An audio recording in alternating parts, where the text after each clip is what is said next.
ముసుగు తీసి నాకన్నా పొడుగుండే సౌండ్ బాక్సులు 2 నా చెవులు పక్కన పెట్టి డీజే గణేష్ బ్రో అని చెప్పి నా పాటలను కూనీ చేస్తారు. సరేలే పిల్లలు కదా, ఇప్పుడు కాకపోతే ఎప్పుడు ఎంజాయ్ చేస్తారు, కాసేపట్లో పూజ స్టార్ట్ చేస్తారని వెయిట్ చేస్తా ఉంటే ఆ 5 రూపాయల వ్రతకల్పన బుక్ చూస్తే ఎక్కడ లేని కోపం వస్తుంది. ఏరా నాకు అర్థం కాదు, ఎన్ని సంవత్సరాల నుంచి నా పూజలు చేస్తున్నారు, ఒక్కడికి నా కథ గుర్తుండదేట్రా యాదవ్ వల్లారా. ఓ నా బుక్ లో చూసిన దాన్నైనా తిన్నంగా చదువుతారా అంటే అది ఉండదు. ఏదో బాగా అటర్ ఫ్లాప్ అయిపోయిన తెలుగు సినిమాకి రివ్యూ చెప్పినట్టు చదువుతారు ఒక్కొక్కడును. ఇంకా తర్వాత 9 రాత్రుల పాటు నాకు ఎన్ని సినిమాలు చూపించాలో అన్ని సినిమాలు చూపిస్తారా.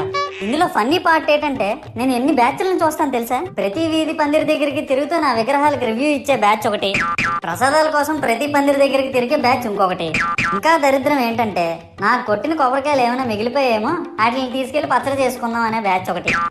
ఇవన్నీ చూస్తూ 9 రాత్రులు గడిపాక సరేలే సాయంత్రం అనిపిస్తారులే అని కాలు మీద కాలు వేసుకొని కూర్చుంటే అప్పుడు మొదలవుతాదిరా నా నిమర్